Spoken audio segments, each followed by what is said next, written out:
رحمۃ اللہ وبرکاتہ۔ آج ایک انتہائی افسوسناک اور افسردگی کے ساتھ آپ حضرات سے یہ کہنا پڑ رہا ہے کہ پی ایس ایل کا آج فائنل ہے، اور میں اپنی انتہائی معذرت کے ساتھ اپنی منافق اور بغیرت قوم جو پی ایس ایل کا جنہوں نے اب تک میچ دیکھا اور فائنل تک انہوں نے دیکھا، ان کے اس میچ دیکھنے پر میں ان کو پی ایس ایل کا فائنل مبارکباد کہتا ہوں کہ بڑی ہی شرم کی بات ہے کہ ایک طرف فلسطین کے اندر ہماری مائیں بہنیں اور ہمارے بچے ذلیل اور رسوا ہو رہے ہیں، ان کو وہاں پر کھانے تک نہیں دیا جا رہا، پینے کے لیے پانی میسر نہیں ہے، گھاس کھائے جا رہے ہیں، اور اس رمضان المبارک کے عظیم مہینے میں وہ لوگ تراویح بھی پڑھ رہے ہیں، روزے بھی رکھ رہے ہیں، اور شہر الافطار گھاس سے کر رہے ہیں، لیمو وغیرہ سے اور ان عام سی معمولی سی چیزوں سے جو کہ ہمارے جانور کھاتے ہیں، ان چیزوں سے وہ اپنا گزارا کر رہے ہیں۔ اور دوسری طرف ہماری یہ بغیرت قوم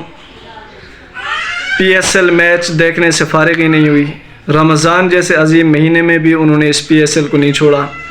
ایسا پی ایس ایل کہ جس کا اتحاد ایک کے ایف سی تنظیم کے ساتھ تھا، اور وہ کے ایف سی کہ جس کا ایک ایک پیسہ، ایک ایک روپیہ ہمارے فلسطینی ماؤں بہنوں اور بچوں کے اوپر ان کو ختم کرنے کے لیے، بیت المقدس کو ختم کرنے کے لیے لگایا جا رہا ہے۔ حالانکہ میں اپنی بات کرتا چلوں، میں بھی اور دیگر جن لوگوں نے نہیں دیکھا، یہ نہیں کہ جنہوں نے نہیں دیکھا وہ میچ کے شوقین نہیں تھے، ہم بھی میچ کے شوقین دیکھتے تھے، لیکن یہ جو اتحاد ہوا کے ایف سی کے ساتھ، اس اتحاد کی وجہ سے ہم نے پی ایس ایل کو چھوڑا،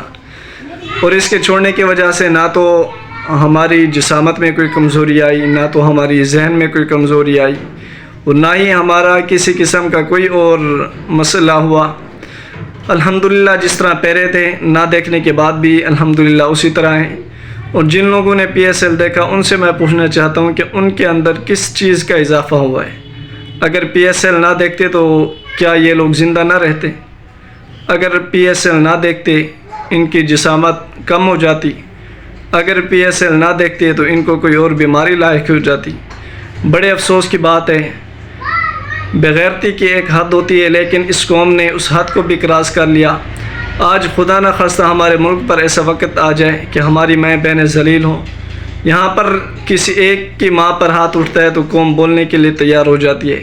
وہاں پر آپ کو یہ بتاتا چلوں کہ 30,000 سے زائد شہادتیں ہو چکی ہیں، اور آگے یہ کام چلنے کو ہے، رکنے کے لیے تیار نہیں۔ اتنا کچھ ہونے کے باوجود، سوشل میڈیا پر ہر چیز وائرل ہونے کے باوجود، اپنی آنکھوں سے دیکھنے کے باوجود آپ ان چیزوں کا بائیکاٹ نہیں کر رہے۔ اور دوسری طرف ہمارے جو پاکستانی ہیروز ہیں، جن کو آپ ہیرو کا لقب دیتے ہیں، ان کا یہ حال ہے کہ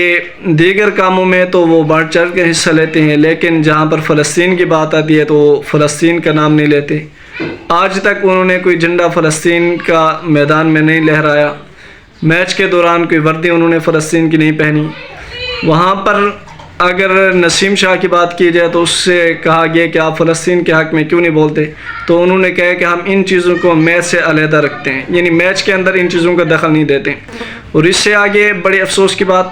کہ وہاں پر پی ایس ایل کے جو میچ ہو رہے ہیں ان گراؤنڈوں میں فلسطین کی بات کرنا جرم قرار دیا گیا۔ فلسطین کا جھنڈا نہیں لہرا سکتا بندہ وہاں پر۔ 2-3 ویڈیوز ہمارے سامنے آئی ہیں کہ وہاں پر فلسطین کے جھنڈے لہرائے جا رہے ہیں، اور لوگ ایک دو ساتھی ان سے